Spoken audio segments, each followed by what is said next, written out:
interesting that we talk about that in particular because, you know, we coach producers and writers and artists. Mm-hmm. And we have these guys been down with us for a long time in Philly. They did records with so many people.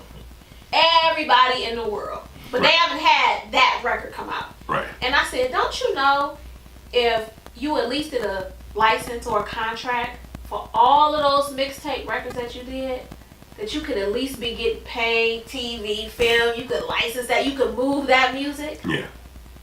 And they will not, they don't get it. And I'm like, are you crazy? Like, you have so many records, you could probably walk into an indie label.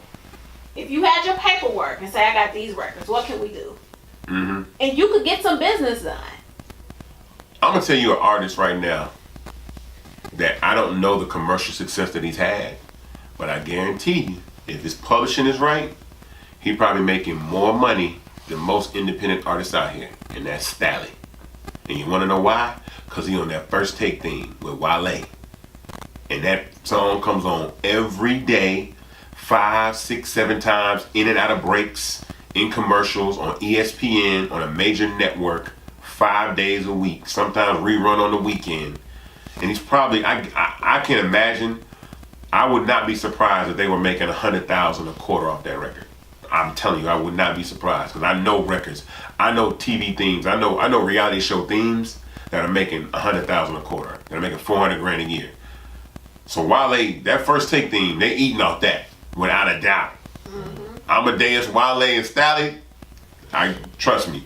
And they Amadeus did that? Yeah, Amadeus did that. I think Amadeus did that beat.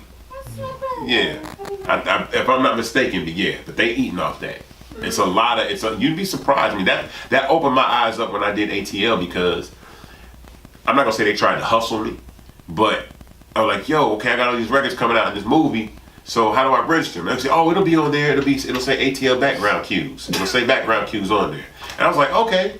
And I was like, every license that we did, I noticed that they had a title, like, you know, Gold Teeth Shining, Garnett Gets Airing, Down the Block.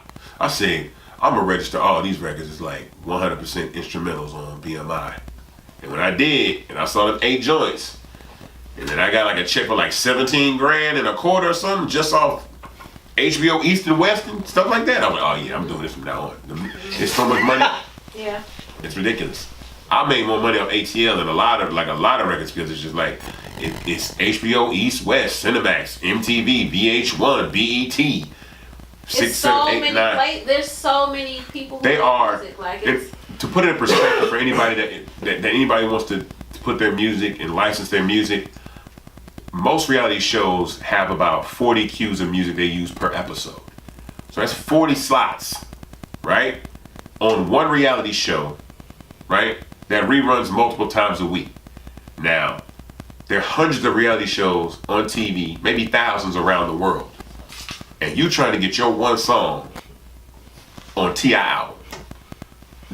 The chances of that, especially someone as savvy as T.I. is smart and business oriented, is probably going to have producers signed already or work with artists that have given him hit records already. He knows his team, and can't nobody blame him for doing that. So, to my opinion, is why, I mean, try, but at the same time, you might as well get your music off, like, in other places, and make relationships with music supervisors, and have your music in TV and film. I'm telling you, I had my music in all kinds of places, so I get it. Like I said, shout out to Red One, appreciate the look working with him, and you know. We just got paid from a T.I. and Tiny. We got a lot of music there. Man, yeah, people call. You know, I don't even like, I deliver so much material, and then I ain't gonna say that, I ain't gonna put too much out there, but a lot of times you might not even think it's your best work. It's just stuff that you got, but it fits. It fits. It fits what they're trying to do. It fits what they're trying to do. So plus, you know what? I think it's good for the morale, right? Because producers always trying to roadblocks, trying to get to this artist, that artist, and are saying no. Oh yeah. But you turn on your TV, like many a times I've cut on the TV and been like, oh, that's one of our tracks. Yeah. Kevin Hart, that's our track right there. Statement. Yeah. Like smile. Yeah.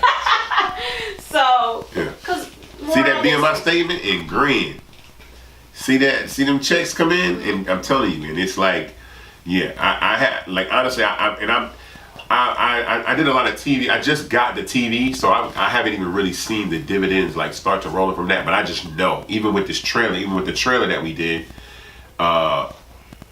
and that was all God, because it was this Yin Yang record that I did with Red One, and I remember we did the deal at Epic, and they treated the record like a Yin Yang Twins record as opposed to a Red One produced record. And that's a totally difference in spending. Right. You've got a whole different check for a top 40 dance record that you are for an urban rhythmic record.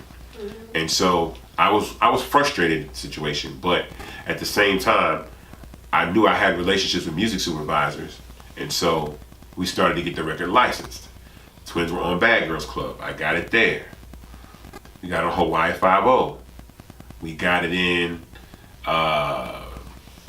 About Last Night with Kevin Hart. So anytime you heard that movie in the trailer, and that was a year before, then it got in the commercial to promote the movie, and then it was in the Freebirds animated film with Woody Harrelson and Owen Wilson, and then we got Think Like a Man 2, and we got a call for Super Bowl, and then we got an E-Trade commercial for Super Bowl one year, and they passed on the record. But to get those calls continually about this record, it gave me validation that this record was viable, and I made a lot of money off that record. That's a 6-figure record, and you ain't never heard the song before.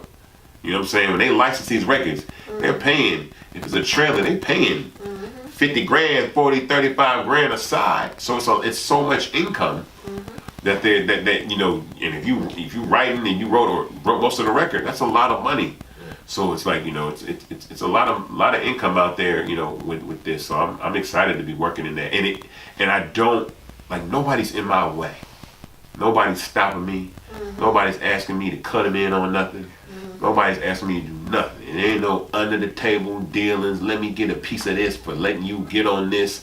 It's none of that. And it still gives you the opportunity to do that.